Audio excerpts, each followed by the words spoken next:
Hello, everyone out there, and welcome to my spoken word review of Elden Ring. I am Darkside Phil. I am someone who has history with From Software games.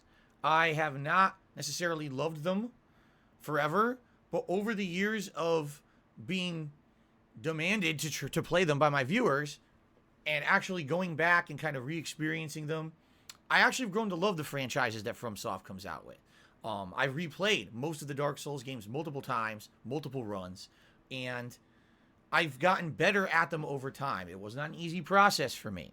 Okay?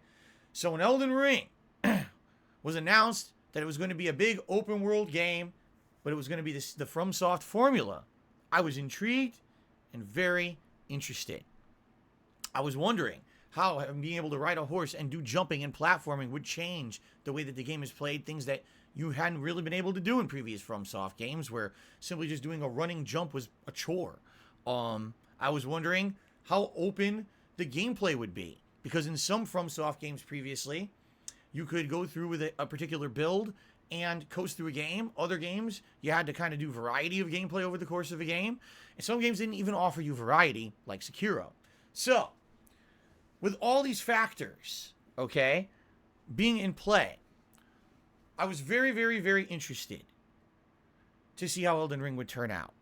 And when I started playing the game, I realized that this was going to be a little bit different than someone just playing the game for themselves. I'm a content creator. I'm a live streamer. I have an audience of hundreds of people who tune in every day to watch what I do. And so when I played Elden Ring, instead of just playing it for myself to beat it, I realized, man, this game is something special. This is something that when I play it, I want to put an absolute honest effort into seeing all the content of the game in one playthrough. Most people have not done that. Most people went out and said, I'm just going to try to beat it at first, and maybe I'll replay it again and look for the secret areas. Maybe I'll do a particular build run, then replay it again with a different build run. For me, I wanted to see as much as I possibly could, because I knew that if I put that much time and effort into the playthrough, not only would it be special, but people would not be wanting. They would not say, oh, you left out critical parts of the game. I also knew that I was not intending to go back to the game for a second run anytime soon. I actually literally just beat the game on a stream, and I told my viewing audience, hey, I will go back to it with a New Game Plus run, but we're giving it a good break, okay? So, I just completed a 122-hour-long playthrough of Elden Ring, and I want to talk about it and review it for you so that you can know what someone like me, who has history with FromSoft, but also has a different kind of perspective on games like this, thought about the overall experience.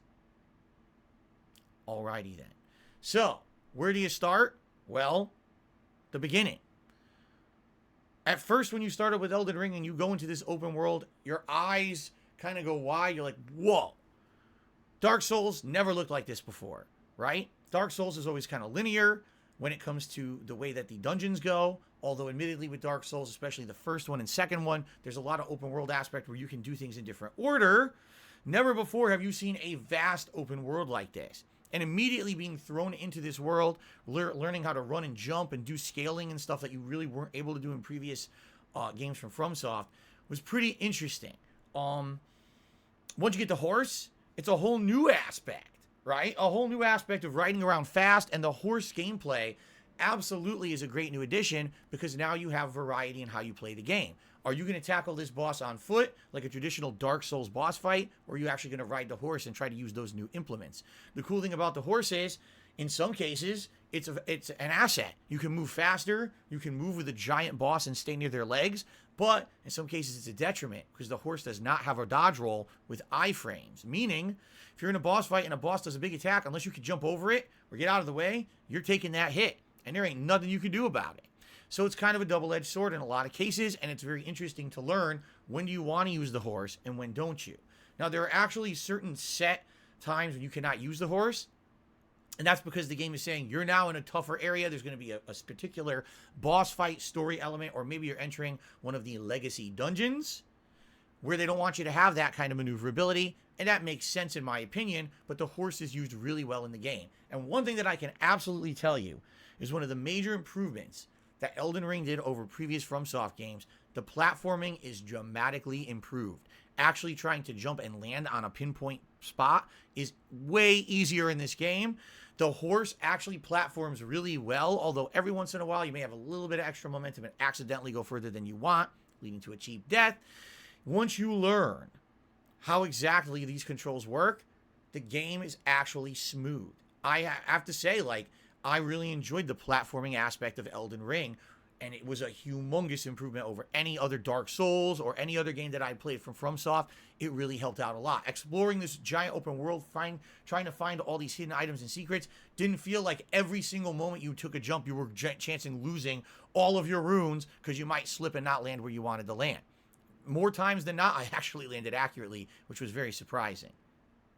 Now, this game basically has 3 different kinds of gameplay when it comes to dungeons. You've got the open world exploration, where you're going through various different maps and taking on different enemies in the open world, whether they be little normal enemies, kind of mid-boss enemies that are larger and have more of a health pool of HP, and sometimes random encounters of open world bosses. There's also what I would compare to the Chalice dungeons of Bloodborne. These are dungeons that are put into the game to be completely optional. You don't need to do them, and they don't necessarily have anything to do with the story of the game. But they are optional challenge dungeons of different varieties. Some look like a catacomb, some look like a cave, and a lot of the times you're reusing a lot of assets. The same type of enemies, the same type of walls, the same types of traps and tricks. At the end of each one of these dungeons, there's a door you have to open. There's a hidden switch inside. You have to find the hidden switch somewhere in the dungeon, flip it, open the door, get to the boss, kill the boss, get a reward of runes, and usually you get some kind of an item. It could be anything. It could be a weapon. It could be a amulet that you equip that gives you a stat boost. It could give you a crafting item. It could give you all kinds of stuff for beating these bosses. Now, the good thing is that especially early game when you're trying to get your bearings and learn how to play the game, these optional dungeons are very fun. But it definitely needs to be said, these optional dungeons are incredibly repetitive, grindy, and boring, especially once you get to around the second half of the game. So it's kind of like it's nice they're there. If you want to do them, great. But even me, after doing such a lengthy playthrough, found myself wanting to skip those dungeons by the end of the game because they didn't feel like they were adding anything to my playthrough, except every once in a while randomly running into a really good item. And I do have to say that is a little bit kind of a disappointment, and here's why. When you have so many of these optional dungeons, you have no idea when you encounter one if it's worth your time or not. If you don't particularly feel underpowered or underleveled, and you don't need those extra runes of doing the dungeon, what about the end item? Is it worth it or not?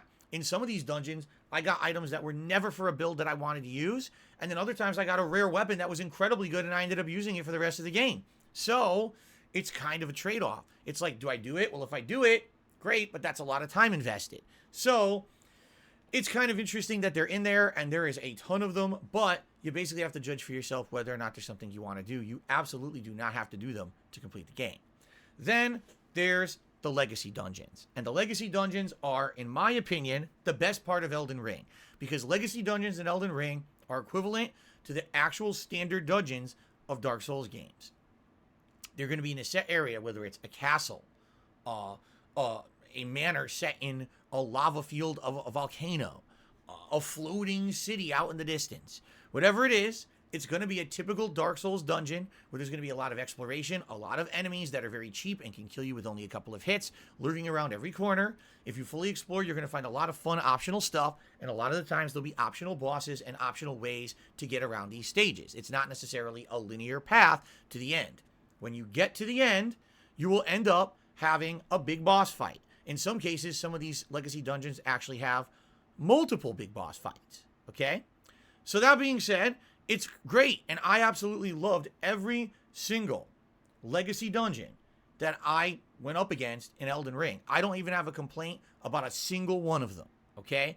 How many are there? There's a lot. I was counting in my head last night, trying to recap everything I did in the game, and I can tell you, there's at least 15.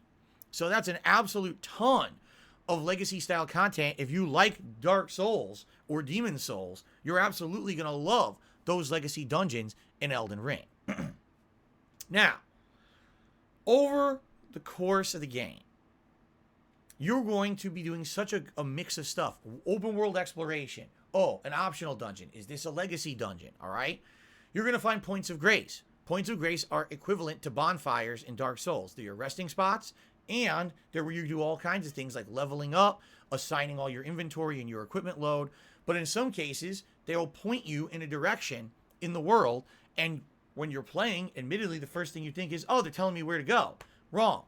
Points of grace can literally point to anything in the game that's a point of interest. It might point you to one of the legacy dungeons. It could point you to a cave. It could point you to absolutely nothing. They really don't seem to have any bearing because they point all over the place. So following those initial points of grace, you immediately get confused, wondering where you're supposed to go in the game. And that seems to be the running thought of the game, is never to really be clear on what your objective is, where you're supposed to go, or what you're supposed to do. Now, maybe that's part of the charm of the game, because having a game this open world might feel like it's completely unique from the other previous Dark Souls games. It's very rare when you're going to run into a situation where you're going to be like, oh, I don't know how to go, or I'm stuck, right? I can't make any progress. In Dark Souls games, that could happen a lot. There's a boss you absolutely have to beat to make progress in the game, and if you can't beat the boss, you're never going to beat it. In the case of Elden Ring, it's very different. If you're going somewhere and you can't beat a certain boss or beat a certain dungeon, leave. Go do something else. There's another 100 other things to do in the game.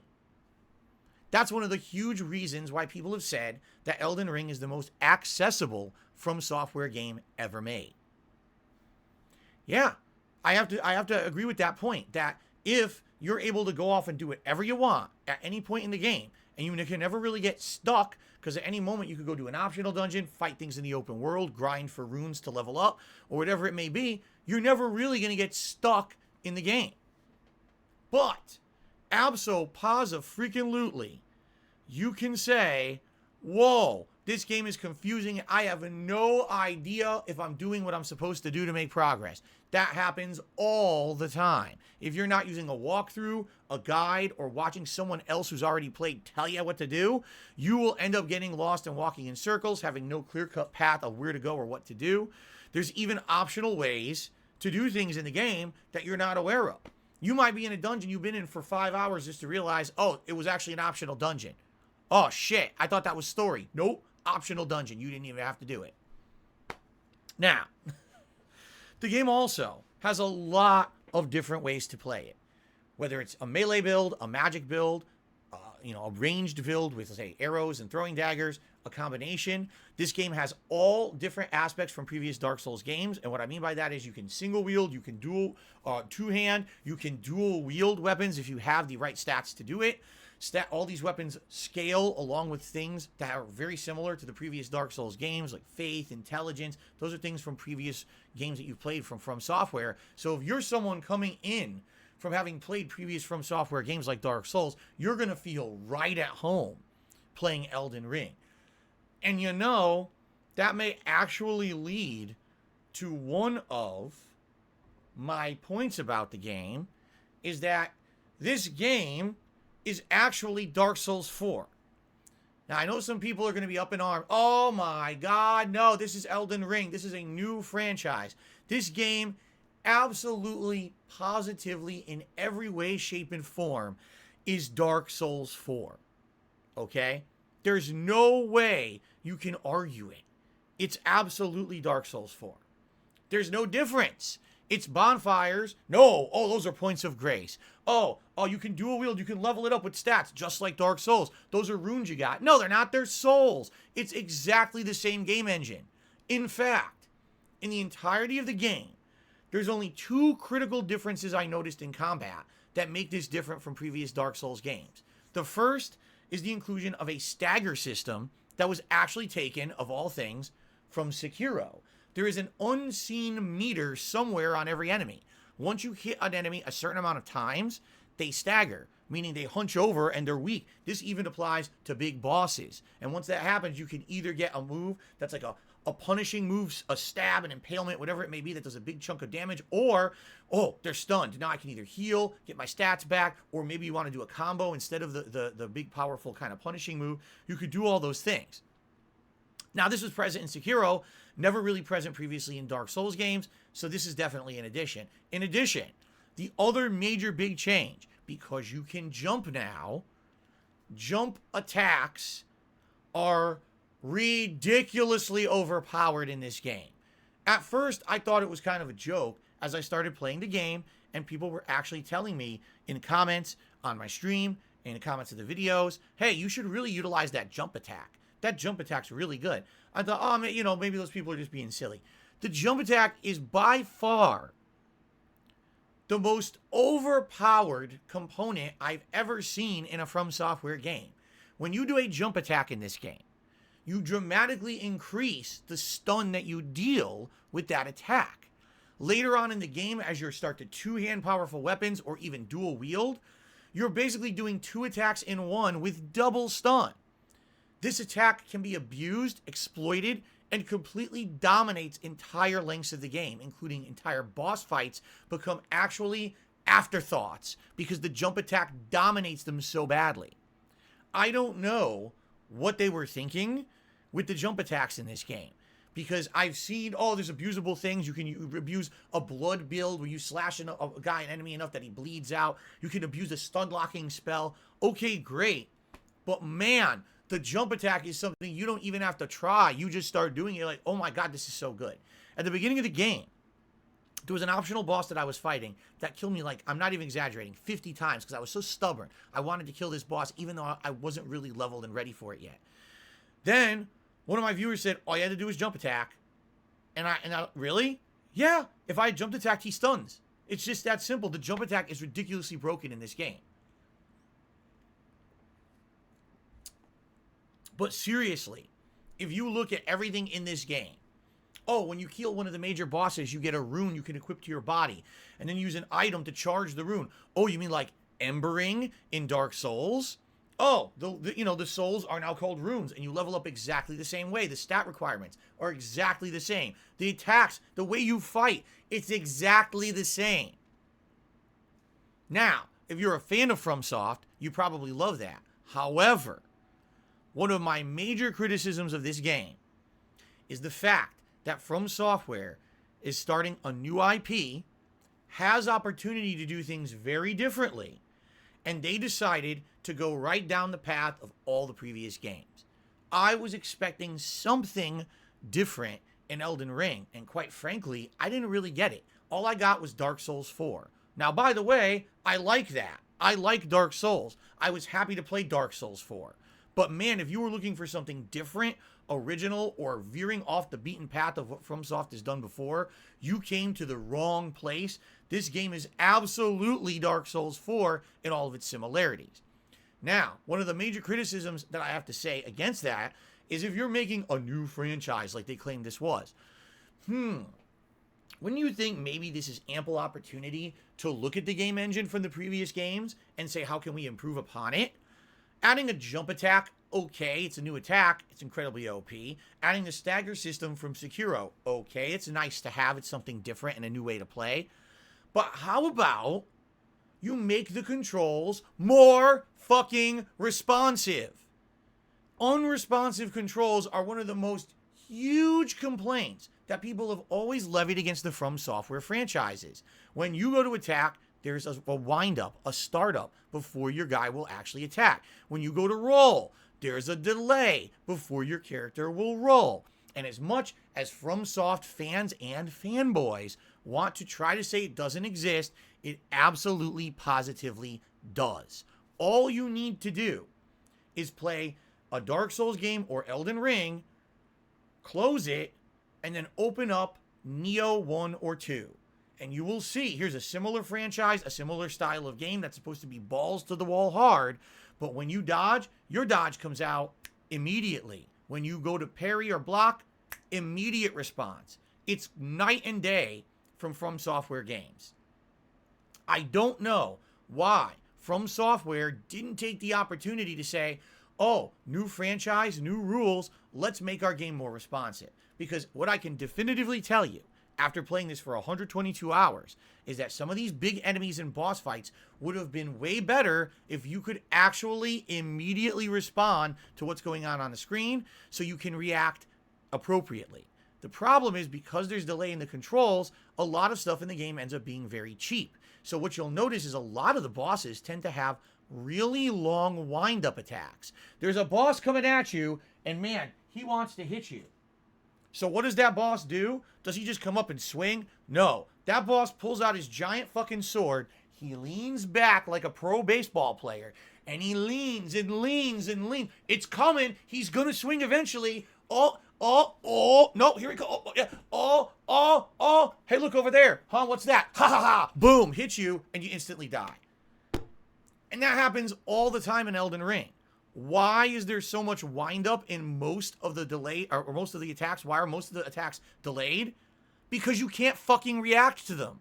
What you have to do is go to fight the boss, die a couple times, see their ridiculous attacks, and then say, now I will dodge early. And then you'll dodge them. It's nearly impossible to actually react to something the first time on the fly and get away with it. You have to see the pattern, you have to see the boss over and over and over in order to learn it and beat it, because everything has to be done early. Go play Nioh 1 and 2, and that is not the case at all. And when I played those games, I would one-shot bosses with the parry system, because as soon as I saw the attack, parry, comes out. Now, think how different this game could have been. Instead of having a million bosses that are all giant lumbering creatures that have to wind up, here I come, stagger delay. Instead, you could actually have fast bosses. What a novel concept. A game where the bosses move quickly, and now you have to react to what they do with the parry system? Amazing. Other games have done it on PlayStation 5. That's the console I played the game on, by the way. So it's not an excuse that, PS5 has input delay. I played Sifu. Sifu does this. There's no reason why Elden Ring couldn't. Besides, they did not want to have any kind of changes to the gameplay. They wanted it to play like Dark Souls to appeal to the fans of the franchise. But you didn't call it Dark Souls 4. And I have issue with that.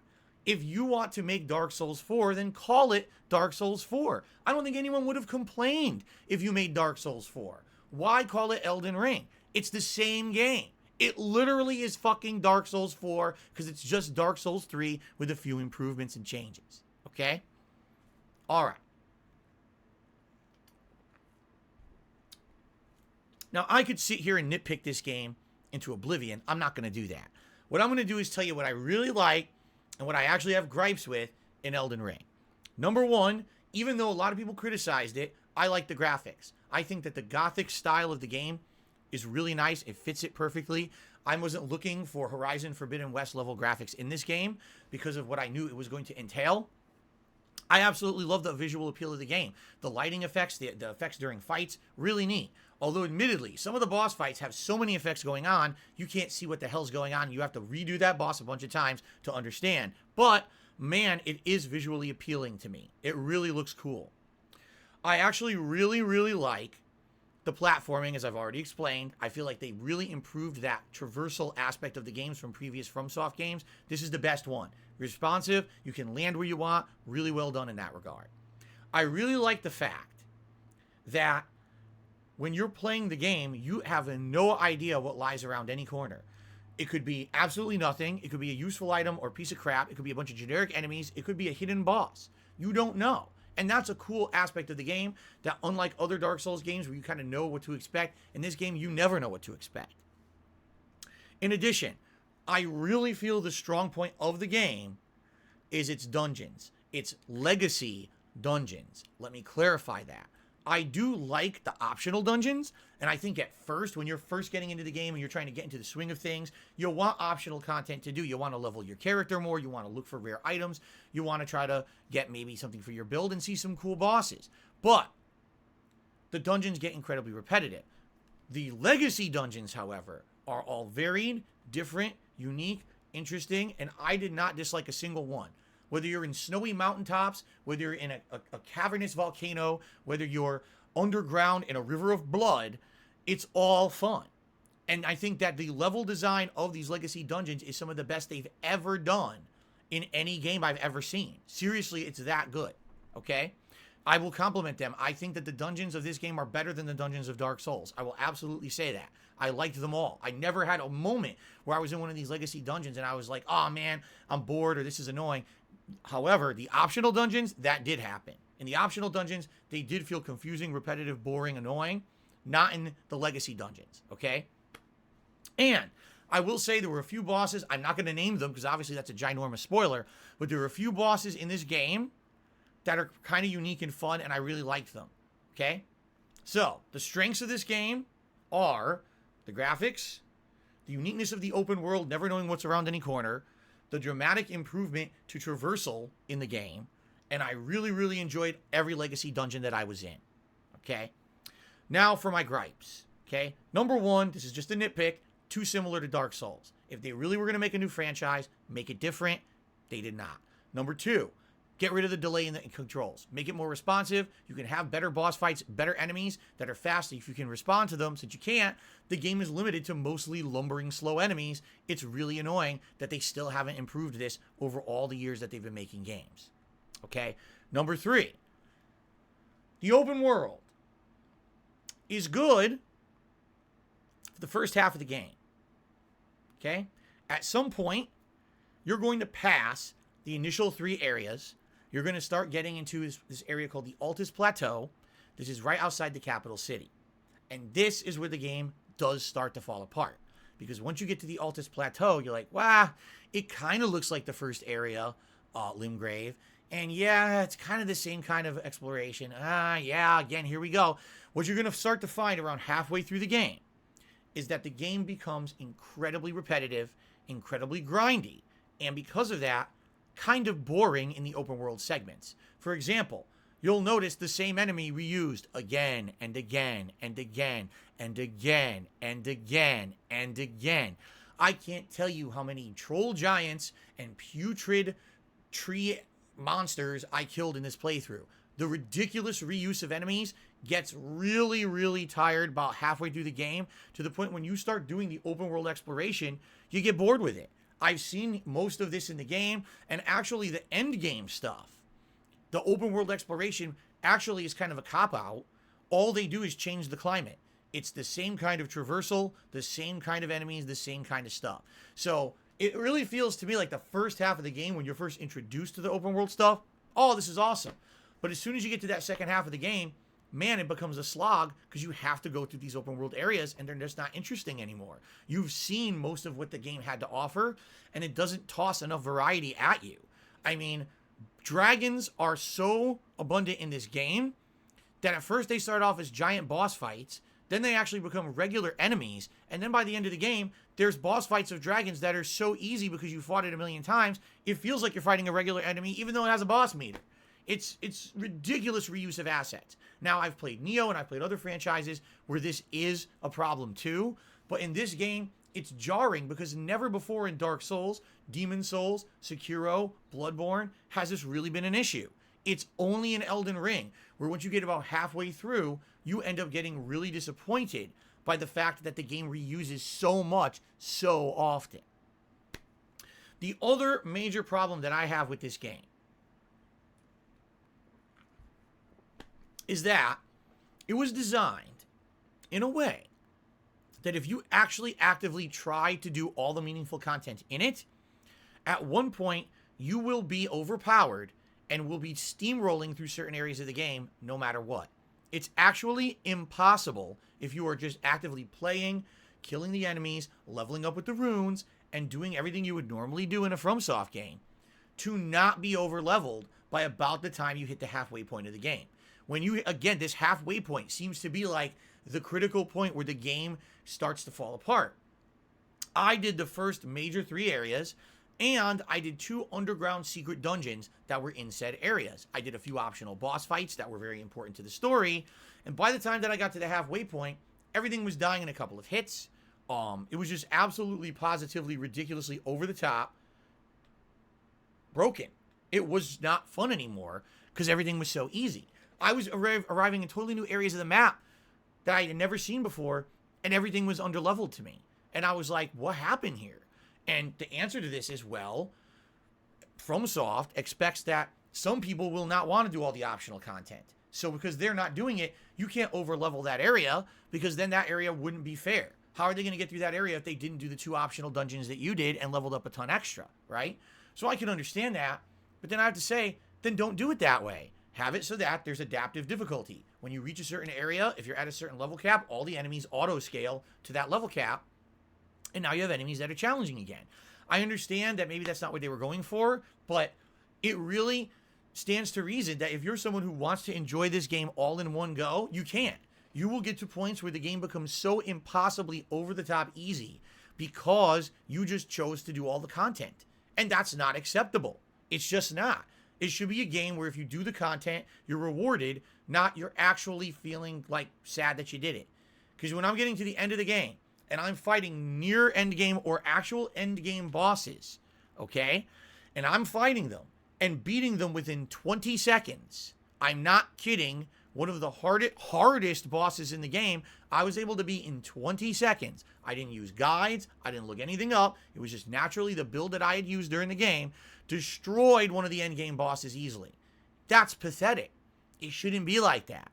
This game should have been scaled properly, and it's not. And that's unfortunate. Why am I fighting a major story boss that I can kill within seconds? Then I go next door to an optional dungeon, and that boss kills me for 3 hours, and I can't kill it. You see? There's no correspondence there. It's like they didn't bother scaling anything in the game at all, or even putting thought into it. They just threw a bunch of shit onto the map and said, this will be higher level. This will not be. There's one major part of the map. It's called Caelid. One half of it is for your level at the beginning of the game. The other half is for end game. There is no indication of that anywhere in the game. You'll just be riding and immediately everything's much harder and just is killing you instantly. You're like, what's happened? I'm in the same area. It doesn't even say that it would be one thing if the climate changed, the lighting changed, the setting changed, and the enemies changed. The same fucking enemies all of a sudden become insanely overpowered for no good reason. It really feels like they did not scale the game in any way logically. And that's a huge disappointment for me. Okay? So it's a mixed bag for me, honestly. Like, I look at this game and I say, okay, I had a ton of fun with it, obviously. Do you really think that I wanted to play it 122 hours and I wasn't enjoying myself? Of course I was. I had some really fun experiences. Every time that we walked into a new area and I didn't know what to expect and there was a cool new unique boss or whatever, I was like, ah. And then every time I walked into a new area and it was the same kind of open world boring exploration, it was the same enemies over and over. Oh my God, they're really reusing this boss a 7th time. Yes, those moments happened way too often in this game. Okay? Now, I don't want to go on forever, so I'm going to try to wrap all this up.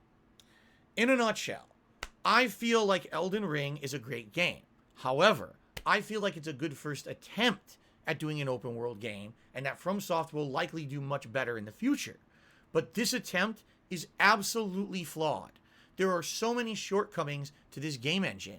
The delay in the controls, this way too similarity to the previous games in the franchise. The fact that the content gets so repetitive because they reuse the assets so much and the open world fizzles out in the second half. The fact that really the legacy dungeons shine, but against them, everything else in the game kind of looks lackluster because the legacy dungeons are so good. There's so many things to criticize. And the thing that really gets me is that since this game came out, there have been an overabundance of people who have reviewed this game and said it's a 10 out of 10.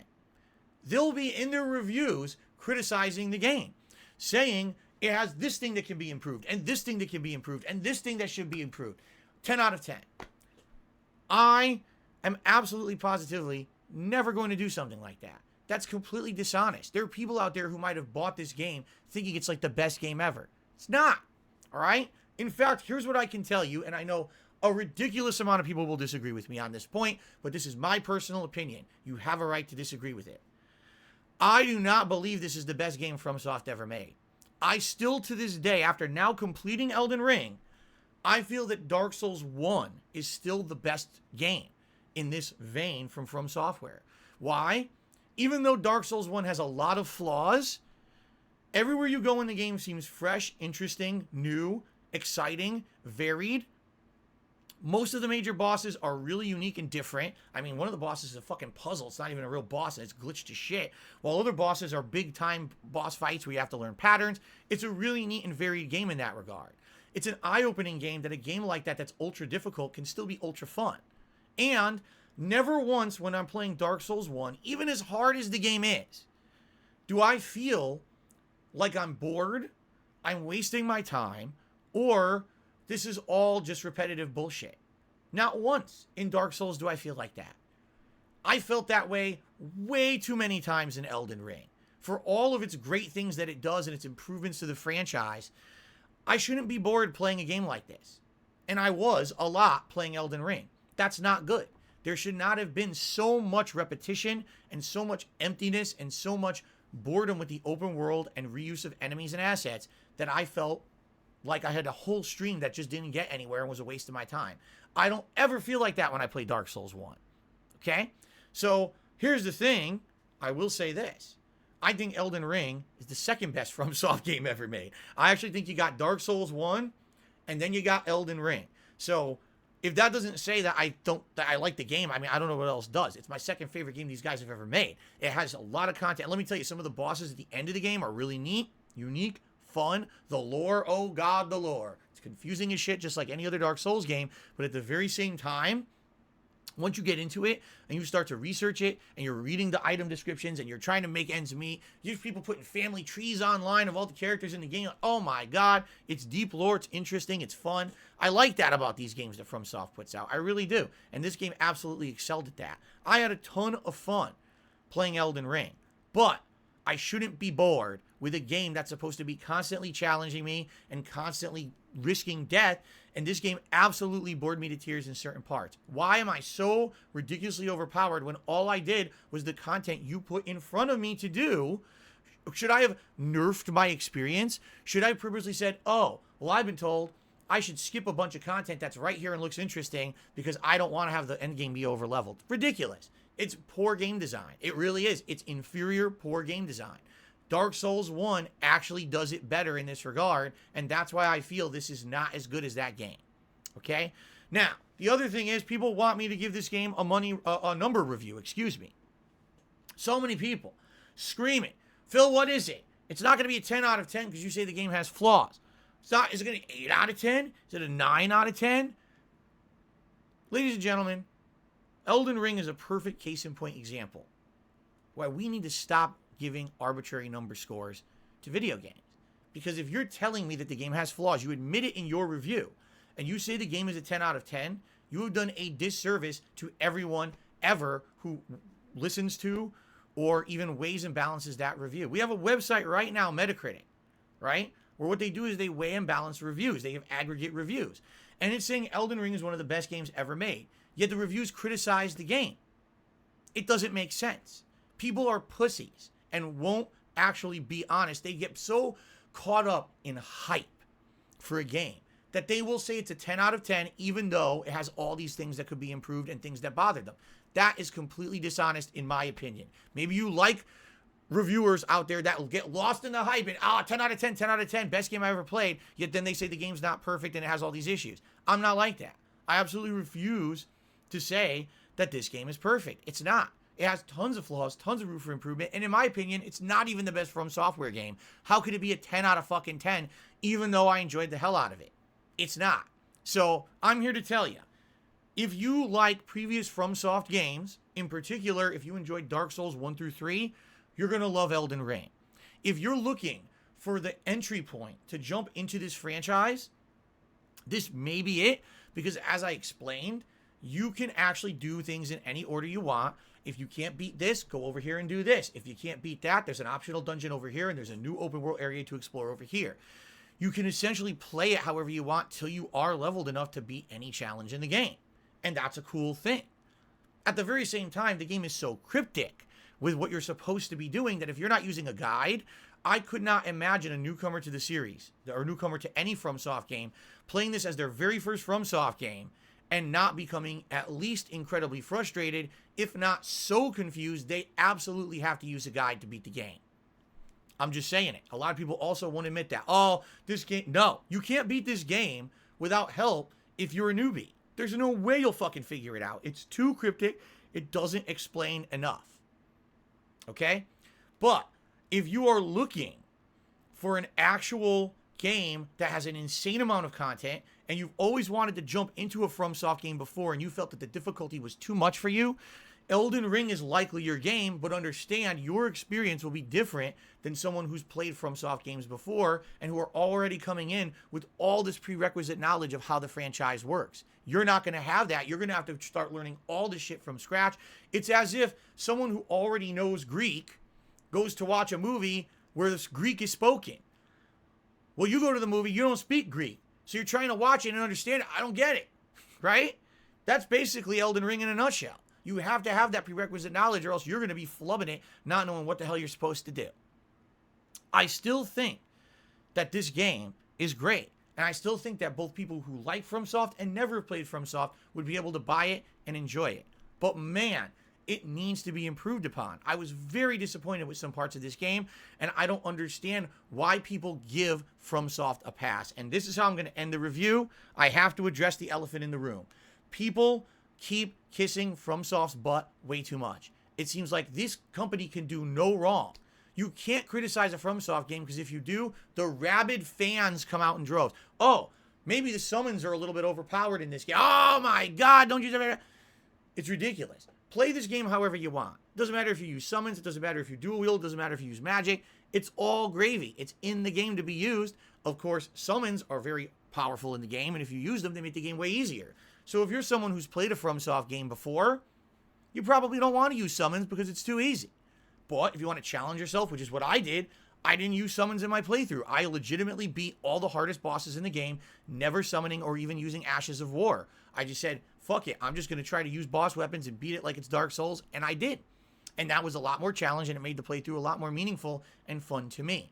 To you, maybe not. Use absolutely everything you want to beat the game. Don't let anyone tell you not to do that, because it's bullshit. No one should be gatekeeping a game like this. It's your experience with the game. You enjoy it as much as you want and in any way that you want. Maybe you'll beat the game with summons and magic and then come back later and replay it and challenge yourself because you liked it so much, right? Don't let these fanboys tell you down and talk to you and say, oh, don't you dare do it this way or that way, okay? But also, don't let the fanboys outright telling you the game's perfect make you think it is. It's not. There's no way you can objectively say this game is perfect. It's got flaws. It's got glitches. It's got issues with pacing. It's got issues with balance. And anyone who plays the game will admit it, but if they tell you the game's perfect, they're outright lying. Okay? That is it. That's my spoken word review of Elden Ring. I hope now you kind of understand, and maybe you want to get it now, maybe you don't. Likely you already did if you were interested, because the game's been out for 2.5 months, and it took me that damn long to beat it. But I hope that you found some actual value in this review, and I want to say thank you for watching. Thanks, everyone. Peace out.